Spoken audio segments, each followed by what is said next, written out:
Hello everyone, welcome back to JRF Atta. A very good afternoon to all of you. तो आज की class में हम लोग नॉन प्रोबेबिलिटी सैम्पलिंग के बारे में पढ़ने वाले हैं। तो कल मैंने आपको प्रोबेबिलिटी सैम्पलिंग पढ़ाया था। प्रोबेबिलिटी सैम्पलिंग के सारे जो भी टाइप्स हैं वो कल की क्लास में हमने कवर किए थे। तो आई होप वो आप सभी को अच्छे से समझ में आ गया है। अगर उसमें भी कोई डाउट है तो आप मुझे ज़रूर बता सकते हैं। आज हम लोग नॉन प्रोबेबिलिटी सैम्पलिंग देखेंगे। क्या इसके अलग अलग टाइप्स होते हैं वो सभी हम लोग आज की क्लास में एकदम डिटेल में कवर करेंगे। तो आई होप आप सभी रेडी हो आज के सेशन के लिए। उससे पहले आप में से कोई भी ऐसा है जो फॉर द फर्स्ट टाइम मुझे देख रहा है, तो मेरा नाम जूही जैन है and paper two sociology subject की क्लासेस जेआरएफ अड्डा पे सभी के लिए लेकर आती हूँ। बेसिक से बेस्ट सीरीज आपके लिए अभी स्टार्ट की है जेआरएफ अड्डा में। तो पेपर वन की सभी यूनिट्स की क्लासेस आपके लिए होती हैं, इनको आप फॉलो कर सकते हो। पेपर वन की क्लासेस मॉर्निंग में आपके लिए होती हैं, आफ्टरनून में आपके लिए पेपर टू की क्लासेस होती है। तो मेरी क्लासेस 3 PM पर आपके लिए डेली होती है। तो डेली 3 PM पर आप मुझे पेपर टू की क्लासेस के लिए ज्वाइन कर सकते हो। एंड जेआरएफ अड्डा टेलीग्राम चैनल को भी ज्वाइन कर लीजिए, जहाँ सारी अपडेट आपको मिल जाती है क्लासेस से रिलेटेड। एंड जेआरएफ अड्डा ऐप को भी आप लोग डाउनलोड कर लीजिए, जहाँ पर काफ़ी ज़्यादा फ्री ऑफ कॉस्ट कंटेंट आपके लिए अवेलेबल है। साथ ही यूट्यूब क्लासेस के जो भी पीडीएफ्स हैं वो भी अब आपको जेआरएफ अड्डा ऐप पर अवेलेबल हो जाएंगे। तो सभी लोग ऐप डाउनलोड कर लीजिए, या जिनका पहले से डाउनलोड है तो आप अपने ऐप को अपडेट कर लीजिए, जिससे सारे जो भी फीचर्स हैं वो आपको मिल जाए। एंड बिल्कुल एटम बैच भी हमारा है, जहाँ पर बहुत सिस्टमेटिक तरीके से एकदम लेटेस्ट पैटर्न पे हम लोग जून 2024 के लिए तैयार कर रहे हैं। तो इस बैच को भी आप लोग ज्वाइन कर सकते हो। डिफरेंट ऑप्शंस यहाँ पर आपके लिए है। So paper one plus paper two का कंप्लीट कोर्स अगर आप लेते हो तो video courses, test series, handbook और क्रैश कोर्स मिल जाते हैं। तो ये कंप्लीट पैकेज आपको मिल रहा है, जहाँ पर सारी जो भी चीज़ें हैं वो आपको बहुत अच्छे से प्रोवाइड की जा रही है, एकदम कॉम्प्रिहेंसिव वे में लेटेस्ट पैटर्न पर। तो बहुत इजीली आप इस पैकेज को लेकर अपना जीआरएफ क्लियर कर सकते हो। तो जरूर सभी लोग एटा बैच में एनरोल कर सकते हैं। तो हम लोग आज के टॉपिक की तरफ आ जाते हैं। Probability and non probability sampling, ये दो मेन टाइप ऑफ सैंपलिंग हमारी होती है। तो प्रोबेबिलिटी सैंपलिंग कल की क्लास में हमने पूरा कवर किया था। सिंपल रैंडम सैंपलिंग क्या होता है, क्लस्टर सैंपलिंग क्या होता है, systematic sampling, stratified random sampling, साथ ही मल्टी स्टेज सैंपलिंग क्या होता है, वो भी सारी चीजें कल की क्लास में हमने कवर की थी। तो आई होप वो आप सभी को अच्छे से समझ में आया है। आज हम लोग बेसिकली पढ़ने वाले हैं नॉन प्रोबेबिलिटी सैंपलिंग क्या होता है, इसके अलग अलग टाइप्स क्या होते हैं, ये अभी हम लोग देखेंगे। तो नॉन प्रोबेबिलिटी सैंपलिंग जैसा हमने देखा था, नॉन प्रोबेबिलिटी सैंपलिंग का मतलब क्या है, मैंने आपको बताया था कल भी। जहाँ हर जो मेंबर है हमारी पॉपुलेशन का, उसके पास इक्वल चांस नहीं होता हमारा सिलेक्ट होने का सैंपल में, तो उस सैंपलिंग को हम लोग क्या बोलते हैं, नॉन प्रोबेबिलिटी सैंपलिंग बोलते हैं। जब हर मेंबर जो भी है पॉपुलेशन का, उसके पास इक्वल मौका या सॉरी इक्वल चांस या मौका हमारे पास नहीं होता प्रोबेबिलिटी से अपना जो भी सैंपल उसमें सिलेक्ट करने का, तो उसे नॉन प्रोबेबिलिटी सैंपलिंग हम लोग बोलते हैं। अब इसके क्या अलग अलग टाइप्स होते हैं वो आज की क्लास में हम लोग देखने वाले हैं। तो सबसे पहले देखो होता है हमारा कन्वीनियंस सैंपलिंग, जिसे हम लोग एक्सीडेंटल सैंपलिंग भी बुलाते हैं। तो कन्वीनियंस सैंपलिंग मतलब क्या है, यहाँ पे रिसर्चर क्या करता है, सिंपल जो भी लोग उसके पास इजीली अवेलेबल होते हैं उन्हें वो अपने सैंपल में सिलेक्ट कर लेता है, चाहे वो हमारे पूरे पर्पस के अकॉर्डिंग फिल हो रहे हैं, नहीं रिप्रेजेंटेटिव हुए हैं हमारे पॉपुलेशन के, उससे फर्क नहीं पड़ता। बट यहाँ उन लोगों को इजीली रिसर्चर सिलेक्ट कर लेता है जो उसे इजीली अवेलेबल है। सपोज रिसर्चर अपने घर पर है, घर के आसपास उसे जो भी लोग मिल रहे हैं, सपोज उसने अपने पड़ोसियों को चूज कर लिया, अपने यहाँ फैमिली मेंबर को वो चूज कर सकता है। तो अपने कन्वीनियंस के हिसाब से जो लोग उन्हें इजीली मिल जाते हैं उन्हें वो सिलेक्ट कर लेता है, तो उसे हम लोग कन्वीनियंस सैंपल बोलते हैं। यहाँ पे हर मेंबर जो है पॉपुलेशन का, उसके पास इक्वल चांस नहीं होगा। जैसे रिसर्चर सपोज यहाँ है, तो वो ये जो स्टार्टिंग की 5 है ना, इन्हें ही सिलेक्ट करेगा, तो क्योंकि ये जो सारे लोग हैं ये उसे बहुत इजीली उसके पास में अवेलेबल है, तो इन्हें रिसर्चर हमारा इजीली चूज कर सकता है। तो यहाँ पे आप देखो सबके पास इक्वल चांस नहीं है सिलेक्ट होने का सैंपल, इसलिए इसे नॉन प्रोबेबिलिटी सैंपलिंग हम लोग बोलते हैं। तो ये आपको समझना है। दूसरा हमारा आता है पर्पसिव, या जिसे जजमेंटल सैंपलिंग भी हम लोग बुलाते हैं। तो पर्पसिव सैंपलिंग का मतलब क्या होता है, जब रिसर्चर खुद से उन लोगों को चूज करता है जो उसका पर्पस या जो भी उसका मेन उद्देश्य है अपनी रिसर्च का, उसको वो फुलफिल करते हैं, उन्हीं लोगों को सिलेक्ट करते हैं। सपोज आपको स्टॉक मार्केट के बारे में अगर आपको इंफॉर्मेशन कलेक्ट करनी है कि स्टॉक मार्केट में क्या होता है, स्टॉक मार्केट में आप हर कोई जो पर्सन है उसे सिलेक्ट नहीं कर सकते अपने पॉपुलेशन में। आप यहाँ पे पर्पसली सिर्फ उन्हीं लोगों को चूज करो जिन्होंने जिनमें स्टॉक मार्केट के बारे में इंफॉर्मेशन है, जो स्टॉक मार्केट में हमारा इन्वेस्ट करते हैं। तो यहाँ पर हम लोग उन्हीं लोगों को सिलेक्ट करते हैं। तो पर्पस में जजमेंटल सैम्पलिंग मतलब क्या है, रिसर्चर वो सिर्फ उन्हीं लोगों को पर्पसली चूज करता है जो उसके रिसर्च का मेन जो उद्देश्य है, पर्पस उसे फिल कर रहे हो। तो ये भी एक तरह का नॉन प्रोबेबिलिटी सैम्पलिंग है। कोटा सैम्पलिंग में क्या होता है, यहाँ पे जो पॉपुलेशन है, यहाँ पे रिसर्चर के पास एक फिक्स क्राइटेरिया होता है। सपोज जैसे रिसर्चर का है कि उसे सिर्फ जो अबव 40 जो मेल्स हैं, मेल कैंडिडेट है, उतने ही हमारा रिसर्चर सिलेक्ट कर सकता है। तो यहाँ पे पूरी जो पॉपुलेशन है उसके पास इक्वल चांस नहीं है सैंपल में सिलेक्ट होने का। जो हमारा रिसर्चर का क्राइटेरिया फुलफिल कर रहे हैं, मतलब जो सिर्फ अबव 40 ईयर्स की जो भी मेल्स हैं, सिर्फ उनको ही यहाँ पे सिलेक्ट कर सकता है। तो ये भी एक तरह का नॉन प्रोबेबिलिटी सैम्पलिंग। और स्नोबॉल सैम्पलिंग जिसे चेन नेटवर्क या फिर रेफरल सैम्पलिंग भी बोलते हैं, ये सबसे ज्यादा पूछे जाने वाला टाइप ऑफ सैम्पलिंग है। स्नोबॉल सैम्पलिंग क्या है, ऐसी सिचुएशन में यूज करते हैं जहाँ पे रिसर्चर को सारे जो भी पार्टिसिपेंट्स हैं या जो पॉपुलेशन है उनके बारे में इंफॉर्मेशन नहीं होती। तो स्नोबॉल सैम्पलिंग में हम लोग क्या करते हैं, हमारे पास सिर्फ एक पर्सन हमें पता है जो हमारे टॉपिक से रिलेटेड इंफॉर्मेशन हमें दे सकता है। फिर ये जो पर्सन है दूसरे पर्सन को हमारा रिकमेंड करेगा कि इनके पास भी इंफॉर्मेशन मिल सकती है। फिर ये जो पर्सन है ये आगे किसी पर्सन को रिप्रेजेंट करेंगे। तो जब चेन के फॉर्म में, मतलब ए पर्सन सपोज हमारा बी के बारे में इंफॉर्मेशन दे रहा है कि वो हमें मिल सकता है, बी पर्सन फिर सी पर्सन के बारे में इंफॉर्मेशन दे रहा है। तो इस तरह से जब सारी चीजें चलती हैं एक एक नेटवर्क वाइज, रेफरल सैम्पलिंग जिसे हम लोग बोलते हैं, मतलब एक पर्सन दूसरे पर्सन को रेफर कर सकता है जो हमारी रिसर्च से रिलेटेड इंफॉर्मेशन हमें दे सकता है। तो उसे स्नोबॉल सैम्पलिंग हम लोग बोलते हैं। तो आई होप ये आपको समझ में आए। अभी जब मैं आपको एक एक करके और डीपली समझाऊंगी तो आपको और सारी चीजें क्लियर हो जाएंगी। वैसे ये बेसिक आइडिया आपको सिर्फ सिंपल इन सभी टाइप्स ऑफ सैम्पलिंग के बारे में ध्यान रखना है। तो ये 4 main types of non probability sampling हमारे लिए होती है जिनके बारे में आपको पता होना चाहिए। तो आई होप ये आप सभी को एक बेसिक आइडिया का क्लियर है।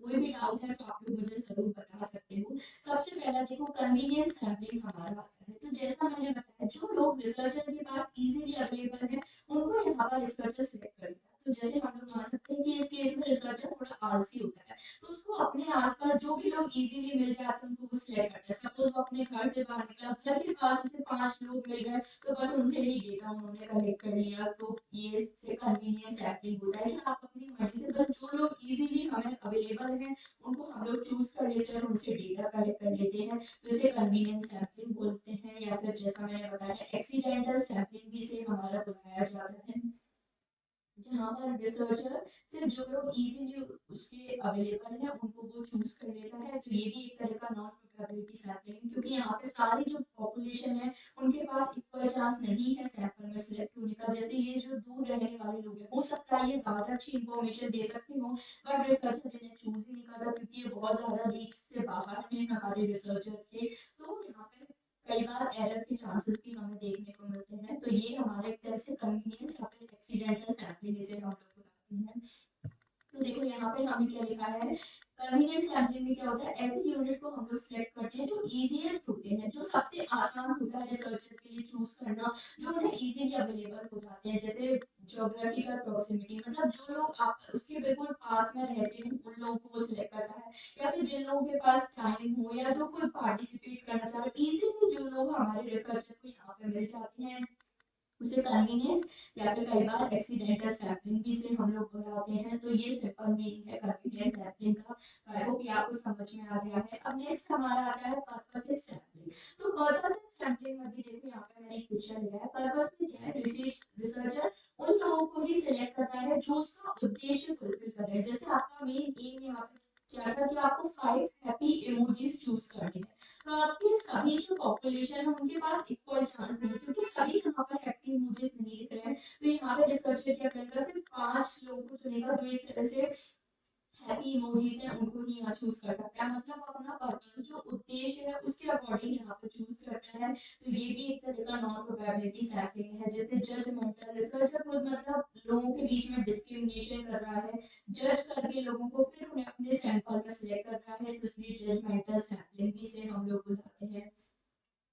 एक और एग्जांपल देखो, अब यहाँ पे हमारा क्राइटेरिया था 3 हैप्पी इमोजीज विद आईब्रोज, मतलब ऐसे हैप्पी इमोजीज हमें चूज करने हैं जिनकी आईब्रोज आपको दिख रही है। सो सिर्फ 3 हमें यहाँ पर मिल रहे हैं। तो ये भी क्या है, यहाँ पर भी रिसर्च अपने पर्पस के अकॉर्डिंग काम कर रहा है। जैसे मैंने आपको एग्जांपल दिया था स्टॉक मार्केट का, स्टॉक मार्केट में आपकी जो पूरी पॉपुलेशन है वो आपको इंफॉर्मेशन नहीं दे सकती। सिर्फ जो लोग स्टॉक मार्केट के बारे में जानते हैं, जो लोग स्टॉक मार्केट मार्केट में हमारा इन्वेस्ट करते हैं, वो ही हमारे सैंपल में इंक्लूड हो सकते हैं। तो ये क्या है, एक तरह से पर्पसलेस सैंपलिंग है। रिसर्चर कोई जजमेंटल होकर लोगों को बीच में डिस्क्रिमिनेशन कर रहा है, और फिर जो लोग उनकी रिसर्च का पर्पस फुलफिल करने से उन्हीं को हम अपने सैंपल में सिलेक्ट करते हैं। तो इसे जजमेंटल सैंपलिंग हम लोग बुलाते हैं। तो आई होप ये भी आपको अच्छे से समझ में आ गया है।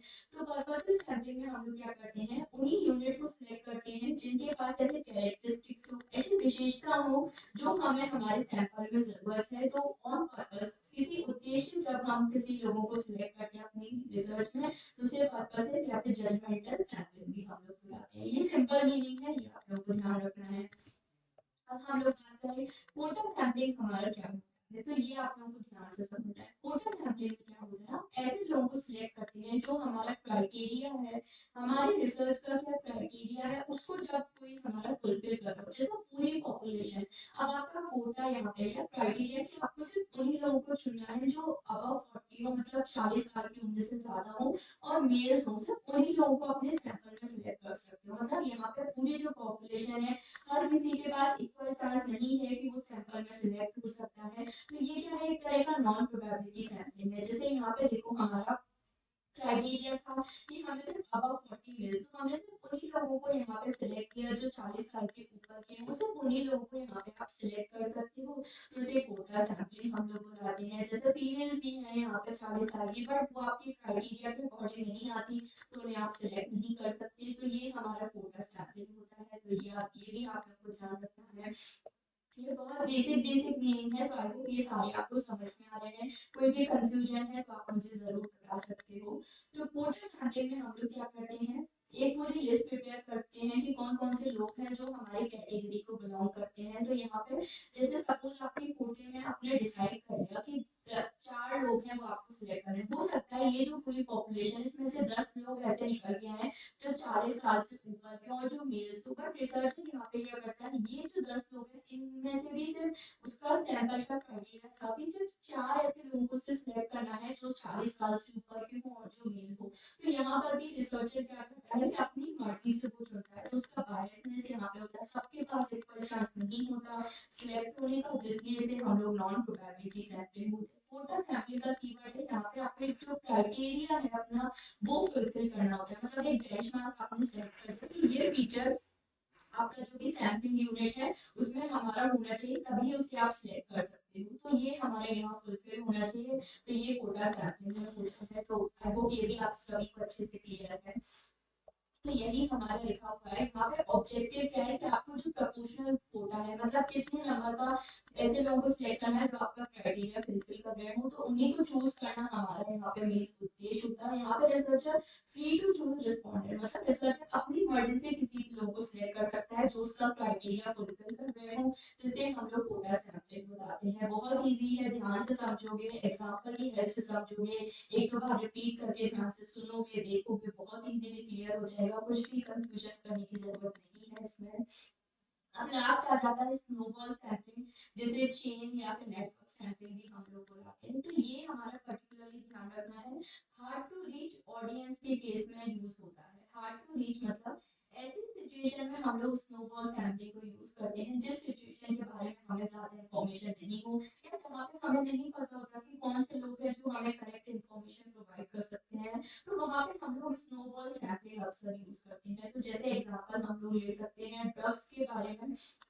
अगर आपको इन्फॉर्मेशन लेनी है कि ड्रग्स हमारा कौन सा अप्लाई करता है, पे। तो अब ये जो इन्फॉर्मेशन है ये हर किसी के पास नहीं होगी। आपको पता है ना ड्रग एक तरह की इलीगल चीज़ है, तो जो इलीगल काम है उसके बारे में किसी को इन्फॉर्मेशन है वो ओपनली हमें नहीं पता होता। तो आप पहले किसी एक बंदे को ऐसा ढूँढ के लाओगे जिससे इसके बारे में इन्फॉर्मेशन हो कि कौन ड्रग्स सप्लाई करता है। फिर ये जो पर्सन है ये हमें दूसरे बंदे का नाम देगा, दूसरा बंदा तीसरे बंदे का या मल्टीपल लोगों का भी वो नेम सजेस्ट कर सकता है। तो ये हमारा क्या है स्नोबॉल सैंपलिंग है। सपोज ए ने हमें बताया कि ये जो बी पर्सन है ये भी ड्रग सप्लाई करता है। बी ने हमें बताया कि सी पर्सन है ये भी ड्रग सप्लाई करता है या इसके पास इंफॉर्मेशन है। सी पर्सन ने बताया कि डी पर्सन भी करता है। तो ऐसे चेन में या एक नेटवर्क के फॉर्म में जब हमें आगे जो रेफरल्स है उनके बारे में पता चलता है तो उसे स्नोबॉल सैंपलिंग हम लोग बोलते हैं। तो हमेशा ध्यान रखना जब बहुत ज्यादा रेयर केसेस होते हैं मतलब ऐसी चीजें जिनके बारे में सबको नहीं पता होता जैसे ड्रग्स है प्रोस्टिट्यूशन है या कोई क्राइम्स वगैरह वैसी वाली चीजें हैं तो वहां पे हम लोग स्नोबॉल सैंपलिंग यूज करते हैं। तो आई होप ये भी आपको समझ में आया है। तो स्नोबॉल सैंपलिंग में हम लोग क्या करते हैं सबसे पहले उस पर्सन को ढूंढते हैं जो हमारा क्राइटेरिया फुलफिल कर रहा हो मतलब जो हमारी रिसर्च का पर्पस फुलफिल कर रहा हो जो हमारी रिसर्च से टॉपिक से रिलेटेड हमें इंफॉर्मेशन दे सकता हो। तो सबसे पहले उस पर्सन को यहाँ पर आप चूज करते हो। फिर उसे हम लोग बोलते हैं कि बाकी और लोगों को रिकमेंड करें कि वो हमारा क्राइटेरिया फुलफिल कर सके। मतलब एक पर्सन जो है जो दूसरे पर्सन के बारे में क्या हमें बता सके हमें बता सके कि हाँ भाई ये मैं मतलब मुझसे तो इन्फॉर्मेशन मिली। अब ये जो बी पर्सन है इसके पास भी इन्फॉर्मेशन है तो एक पर्सन हमें दूसरे पर्सन के बारे में रिकमेंड करता है या मल्टीपल लोगों के बारे में भी रिकमेंड कर सकता है। तो ये यहाँ पर हमारा यूज होता है। This sampling technique this is a sampling technique in which existing subject provide referrals. तो रेफरल मतलब रेफरेंस हमें प्रोवाइड करते हैं कि एक की जगह एक पर्सन दूसरे पर्सन के बारे में इंफॉर्मेशन हमारा देता है। इसलिए हमें इसे कई बार रेफरल सैंपलिंग भी इसे हमारा बुलाया जाता है। तो ये चीज भी आप लोगों को स्नोबॉल सैंपलिंग के बारे में ध्यान रखनी है। तो आई होप कि आपको समझ में आया। हमेशा ध्यान रखना स्नोबॉल सैंपलिंग सबसे ज्यादा आपसे पूछा जाता है इवन पेपर वन में भी पेपर टू में भी क्योंकि बहुत ज्यादा कंफ्यूजन इसमें होता है। तो ये आप लोगों को समझना है कि स्नोबॉल सैंपलिंग क्या होता है कैसे इसका प्रोसेस होता है। तो आई होप कि आपको समझ में आ गया है। कोई डाउट है तो आप पूछ सकते हो।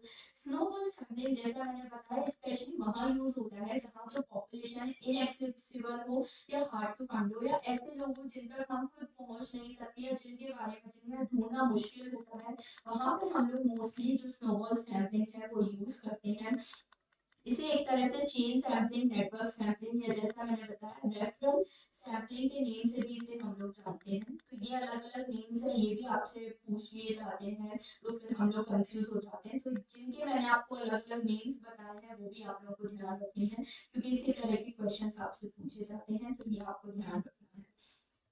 तो आई होप आपको सारे टाइप्स ऑफ सैम्पलिंग समझ आ गई होगी। कल की क्लास में मैंने आपको सारे जो भी प्रोबेबिलिटी सैम्पलिंग है वो समझाया था। आज की क्लास में सारे जो भी नॉन प्रोबेबिलिटी सैम्पलिंग है उनके बारे में हम लोगों ने पढ़ा। तो आई होप ये सारी चीजें भी आपको अच्छे से समझ में आ गई हैं। अब एक होमवर्क क्वेश्चन है इसका भी आप लोगों को मुझे आंसर करना है और आप लोग मुझे बताइए क्या इसका करेक्ट आंसर है।